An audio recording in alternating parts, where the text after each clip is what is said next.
Johnny Harelow in Bunnytown. Tonight's episode, The Carat Jewel Heist.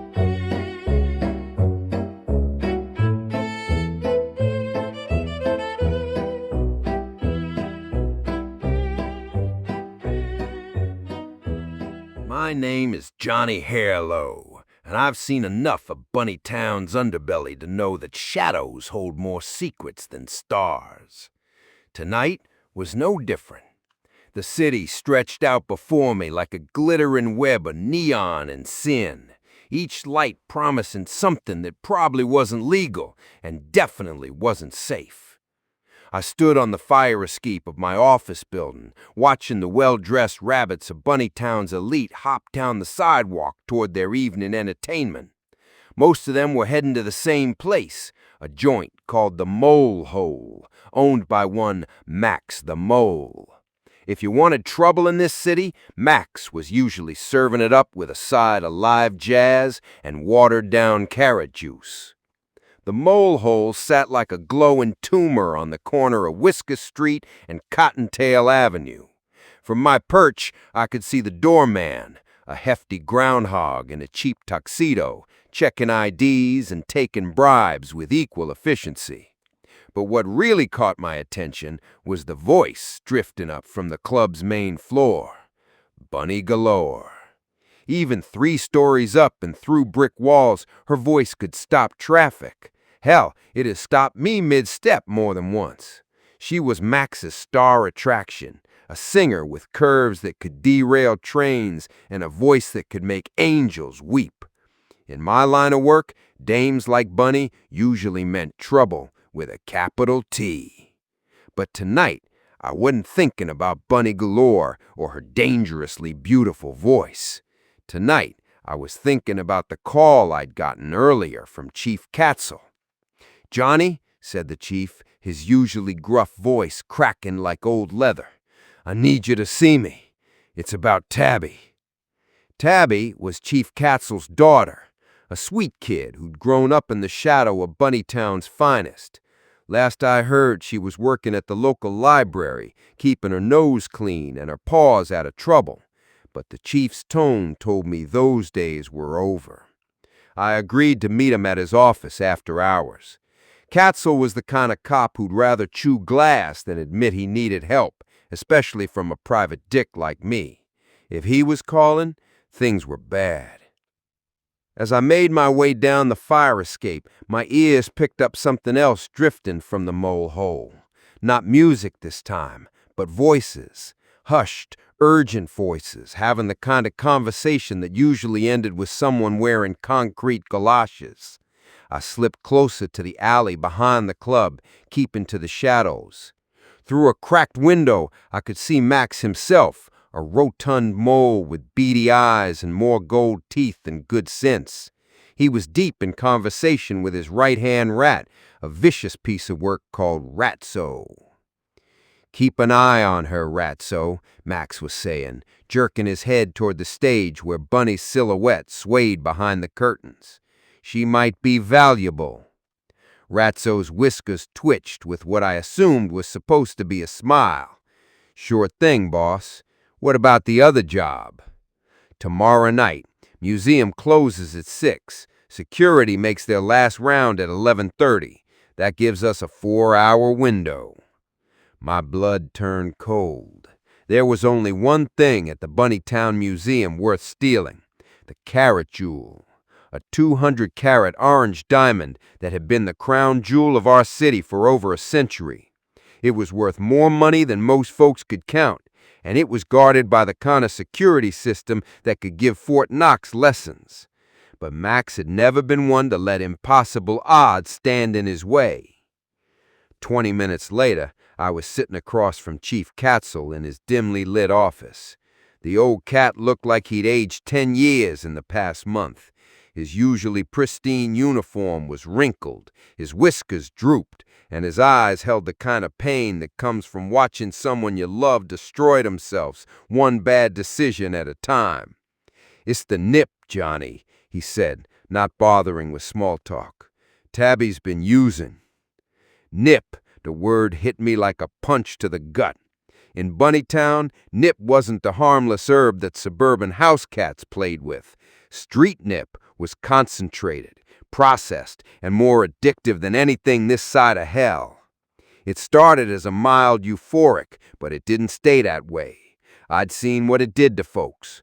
Good folks, smart folks, folks that thought they were just experimenting.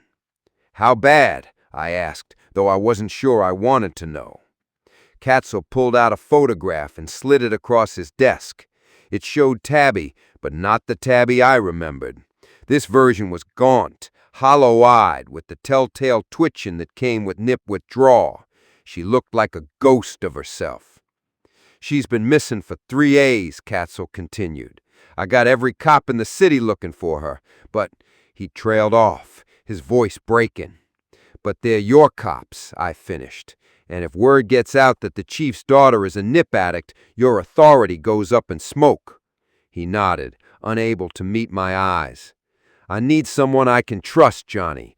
Someone who can find her and bring her home without destroying everything I've worked for. I should have said no. I should have told him that missing persons wasn't my usual beat, that I had other cases, other responsibilities. But looking at this broken father sitting across from me, I knew I couldn't walk away. I'll find her, Chief, I said. But first, there's something you need to know about Max the Mole. I told Catsell about the conversation I'd overheard, about Max's plan to steal the carrot jewel. The Chief's ears perked up, the first sign of life I'd seen from him all evening. The museum, he muttered. That son of a... He caught himself and glanced at the photo of Tabby. If Max is planning a heist, maybe Tabby got caught up in something bigger than just nip. It was possible. Max's operation touched every corner of Bunnytown's underworld. Drug dealing, money laundering, protection rackets. If it was illegal and profitable, Max had his paws in it. And if Tabby had gotten mixed up with nip dealers, there was a good chance those dealers worked for Max. I need to get closer to the operation, I said. But Max knows my face. I'll need a way in. Catsell leaned forward. What are you thinking? Bunny galore, I said. She's the star of Max's show, which means she sees everything that goes on in that club. If anyone knows where your daughter might be, it's her. And if she's working with Max, then I'll deal with that when I come to it. We agreed to meet again the next evening, after I had a chance to make contact with Bunny. Catsell would keep the museum security detail informed about potential threats without mentioning Max specifically. If we were lucky, we could stop the heist and find Tabby before either situation got worse. As I left the police station, the clock tower at City Hall was chiming midnight. Bunnytown's legitimate businesses were closing down, but the real city, the one I knew best, was just getting started. I made my way toward the backstage area, trying to look casual. The hallway beyond the private door was dimly lit and smelled like old cigarettes and broken dreams. I could hear voices coming from a room at the end of the hall, Max's voice, and others I didn't recognize. The museum job is a go, Max was saying. Ratso's got the security system mapped out. We go in tomorrow night, clean and quiet. What about the girl? Another voice asked. She's been asking too many questions. The girl's not a problem, Max replied, and I could hear the menace in his voice. She gets a nip, we get our silence. Simple transaction. My heart jumped. Were they talking about Tabby? I pressed closer to the door, straining to hear more. Boss, came Ratso's distinctive squeak. We got company. Before I could react, strong paws grabbed me from behind. I spun around to find myself face to face with two of Max's enforcers, a pair of wolverines with more muscle than brain. Well, well, came Max's voice from behind me. Johnny Harelow. I was wondering when you'd turn up. The wolverines marched me into Max's office, where the rotund mole sat behind a desk that looked like it had been carved from a single piece of mahogany. Ratso stood beside him, cleaning his claws with a switchblade. You're out of your league, Harelow, Max said, his gold teeth glinting in the low light. Funny, I was just thinking the same thing about you. The Carat Jewel, that's a pretty ambitious target for a two-bit nightclub owner. Max's beady eyes narrowed. What do you know about that? I know enough, and I know about the girl, Tabby Catsell. Where is she, Max? For a moment, something flickered across Max's face. Surprise, maybe, or calculation. Then his expression hardened. I think Mr. Harelow needs time to reconsider his priorities, he said to the Wolverines. Take him to the back room. Help him think. The Wolverines were dragging me toward what I assumed would be a very unpleasant conversation when the lights went out. The club's electrical system had apparently decided to take an impromptu vacation, plunging the entire building into darkness. In the confusion that followed, I felt the Wolverine's grip loosen. I drove my elbow into the ribs of the one on my left and used the distraction to break free from the one on my right. I could hear Max shouting orders, Ratso squeaking commands, and customers in the main room beginning to panic. I stumbled through the darkness, trying to find an exit, when a soft paw grabbed my arm. This way, whispered a familiar voice, Bunny galore. She led me through a maze of corridors I didn't know existed, past storage rooms and supply closets, until we emerged through a hidden door into the alley behind the club. The night air felt like freedom. Why? I asked as we caught our breath in the shadows.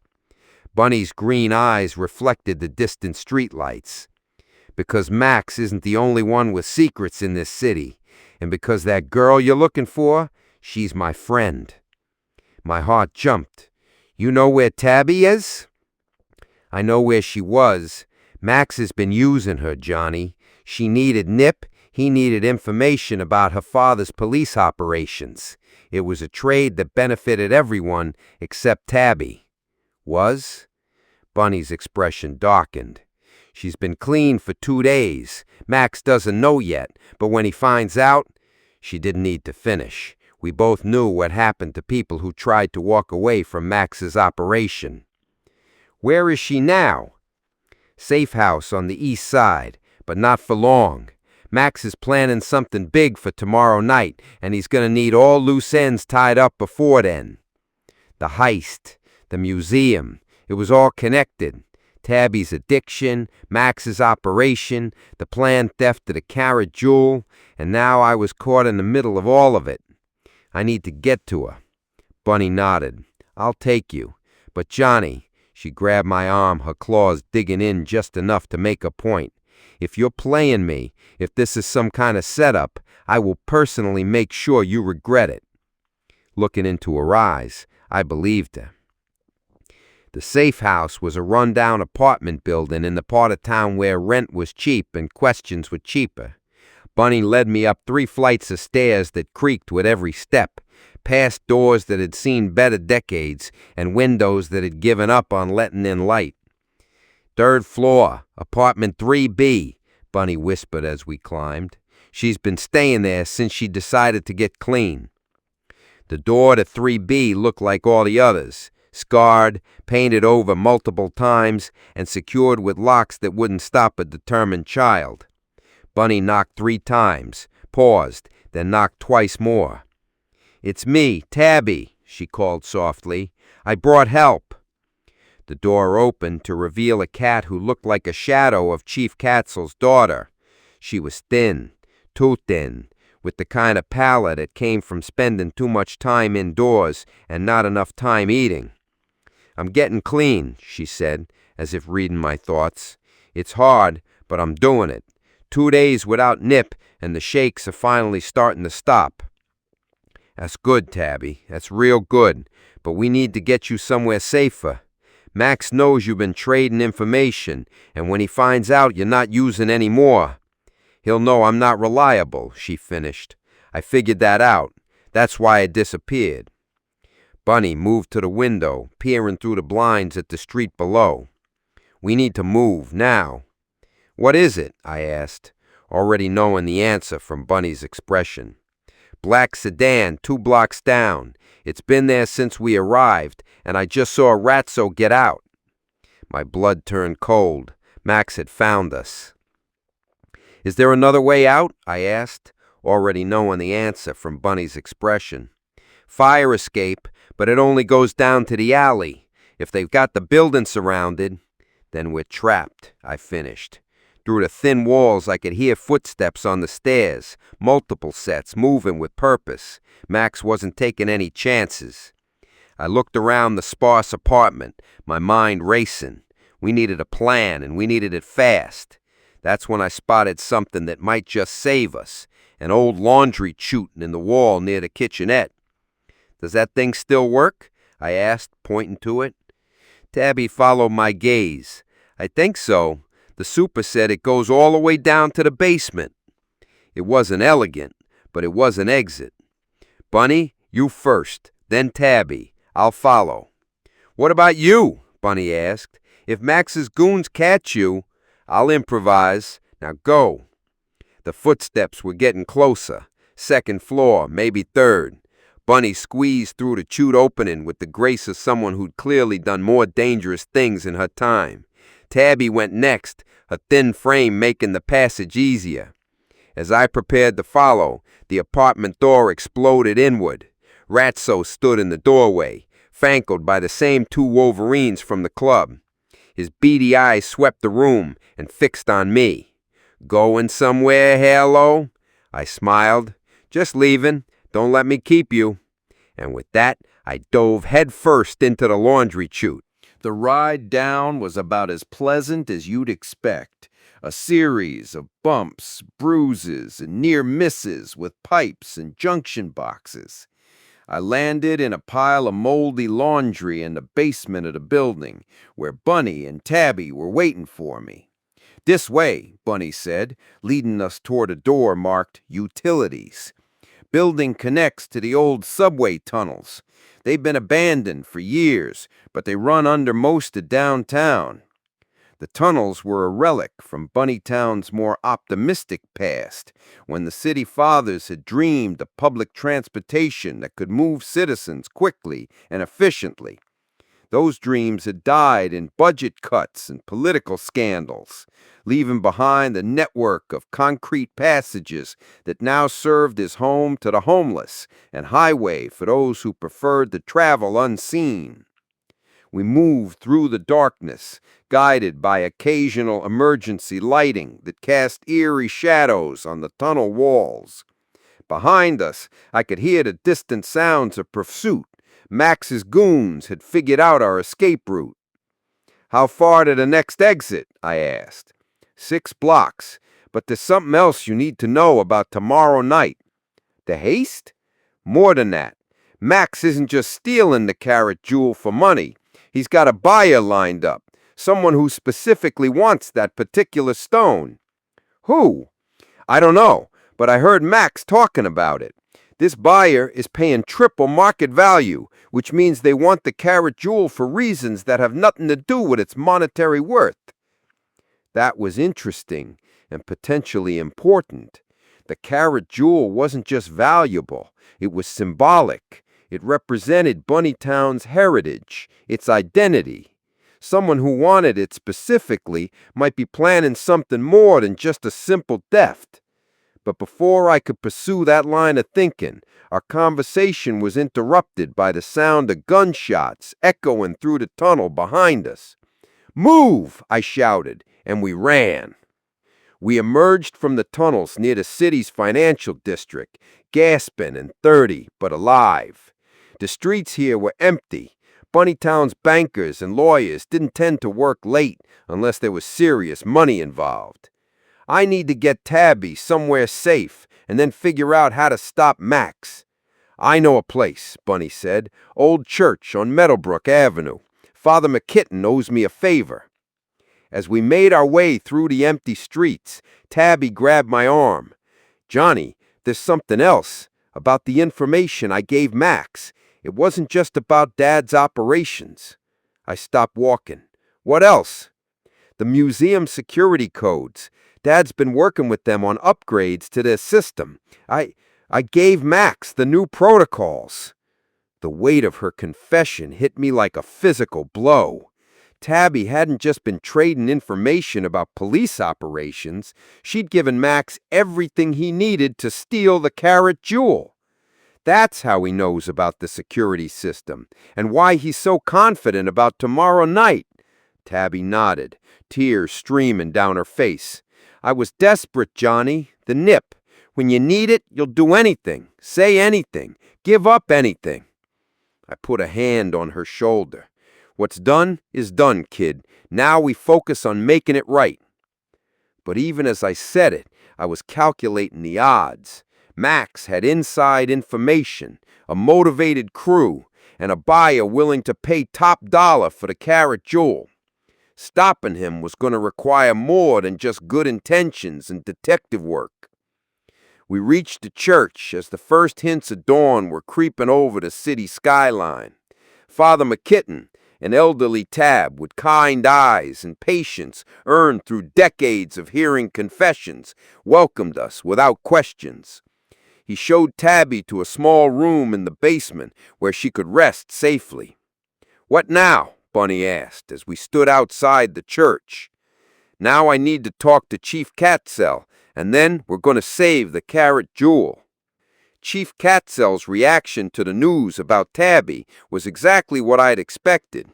Relief mixed with professional frustration. Relief that Tabby was safe and getting clean. Frustration that she'd compromised a major security operation. "The museum heist is tonight," I told him as we sat in his office. "Max has everything he needs, thanks to the information Tabby provided." Catsell rubbed his temples. "We could increase security, bring in more guards. Max will see that coming a mile away, and if he smells a trap, he'll disappear and try again when we're not expecting it. So what do you suggest?" "I've been thinking about this since we'd left the church. Max's plan depended on inside information and precise timing. If we could disrupt either of those elements, we might be able to stop him." I said, "We let him think the heist is going according to plan, but we make sure he gets a surprise when he arrives." I outlined my idea. It was risky, required split-second timing, and depended on several variables beyond our control, but it was the best shot we had. Catsell listened without interrupting, then leaned back in his chair. "It could work, but if it goes wrong..." "If it goes wrong, Max gets away with the carat jewel and probably disappears forever. But if we do nothing, he definitely gets away with it." The chief nodded slowly. "What do you need from me?" "Access to the museum after hours, and a small team of officers you trust absolutely. This has to stay quiet until the last moment." "Done. Anything else?" "Yeah. Pray that I'm as smart as I think I am." The rest of the day crawled by like a wounded snail. I spent most of it at the museum, working with the head of security to understand the layout and the systems that Max would be trying to bypass. The carat jewel sat in its display case in the main hall, surrounded by layers of protection that had been designed by some of the best minds in security. Unfortunately, some of the best minds in crime had been studying those same systems. As evening approached, I positioned myself in the museum's upper gallery, where I had a clear view of the main hall and several possible escape routes. Chief Catsell had stationed his offices at key points around the building, far enough away to avoid detection, but close enough to respond when needed. At exactly 11:45 p.m., the museum's lights went out. Max had made his move. I could hear him before I could see him. Soft footsteps, whispered commands, the faint sound of tools working on metal. They'd entered through the skylight just as I had expected. Max never did anything the easy way, when the hard way was more dramatic. Through the darkness, I watched shadowy figures descend into the main hall on ropes.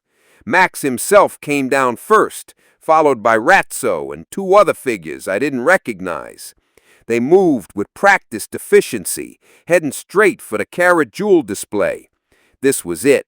Everything depended on the next few minutes. Max's crew worked quickly, their movements coordinated and precise. They'd obviously rehearsed this operation multiple times. Within minutes, they'd bypassed the outer security perimeter and were working on the display case itself. I watched Ratso produce a small electronic device, probably something designed to override the case's locking mechanism. The device beeped softly as it worked, and I could see the anticipation on Max's face as he waited for the case to open. That's when I gave the signal. The museum's emergency lighting system blazed to life, flooding the main hall with brilliant white light. Max and his crew froze like deer in headlights, momentarily blinded by the sudden illumination.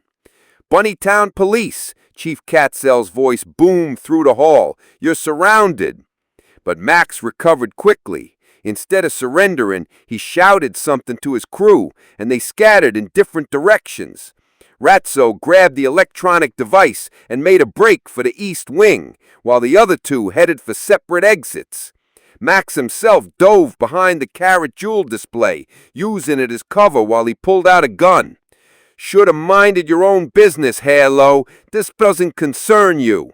"Everything in this city concerns me," I called back, making my way down from the gallery, "especially when it involves hurting good people." The next few minutes were chaos. Police officers poured into the museum from multiple entrances, chasing Max's crew through exhibits and corridors. I could hear gunshots echoing through the building, along with shouts and the sound of breaking glass. But my focus was on Max himself, who was still crouched behind the display case, trapped but far from beaten. "It's over, Max," I called out as I approached the display area. "Your crew's scattered, the building surrounded. Time to give up." Max's laugh echoed through the hall. "Give up? You really don't know me at all, do you, Harelow?" He stood up slowly, his gun trained on the carat jewel display case. "You want to know why I really wanted this stone? It's not about the money. It's about what this city represents. Corruption, inequality, false hope wrapped up in pretty packages." "So you figured you'd solve all that by stealing our most treasured artifact?" "I figured I'd show everyone what their treasures are really worth, what happens to a city spirit."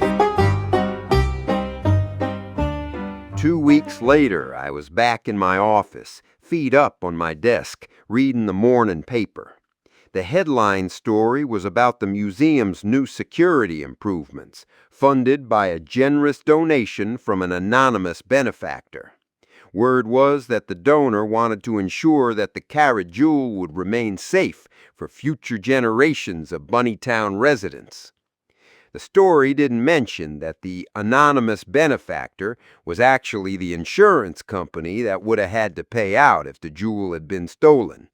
But sometimes the truth was less important than the gesture. My thoughts were interrupted by a knock on my door. "Come in," I called. Tabby Catsell stepped into my office, looking healthier than I'd seen her in months. Her fur had regained its shine, her eyes were clear, and she carried herself with the confidence of someone who'd fought a hard battle and won. "Hello, Johnny," she said. "I wanted to thank you for everything." "You don't need to thank me, kid. You did the hard work yourself."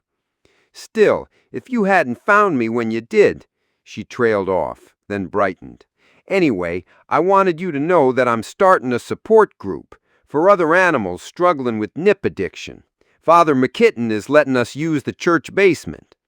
"That's great, Tabby, really great. And there's something else." She reached into her purse and pulled out a check. "I know money can't undo what I did, but I want to make sure the museum can afford even better security. This is from my savings, everything I have." I looked at the check. It wasn't a huge amount, but for someone like Tabby, it represented a real sacrifice. "You're sure about this?" "Positive. I want to do something good with my life, Johnny. This feels like a start."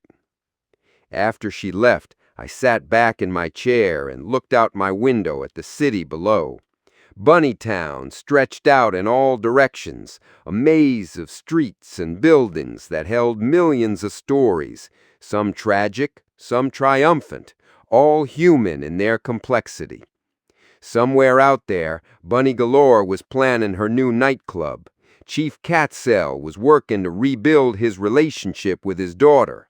Max the Mole was sitting in a cell, probably planning his next scheme. And thousands of other residents were going about their daily lives, facing their own challenges and opportunities. It wasn't a perfect city. Hell, it wasn't even a particularly good city most of the time. But it was home, and it was full of people trying to do better, to be better, to find some meaning in the chaos of urban life. And as long as there were people like that in Bunnytown, there would be a need for people like me, detectives willing to walk the shadows, to ask the hard questions, to stand between the darkness and the light. My name is Johnny Harelow, and this is my city. It's not perfect, but it's mine, and I'll keep protecting it as long as these old bones can carry me through its streets. Because in the end, that's what being a detective really means. Not just solving crimes, but helping people find their way back to hope. And in a city like Bunnytown, hope is the most valuable treasure of all.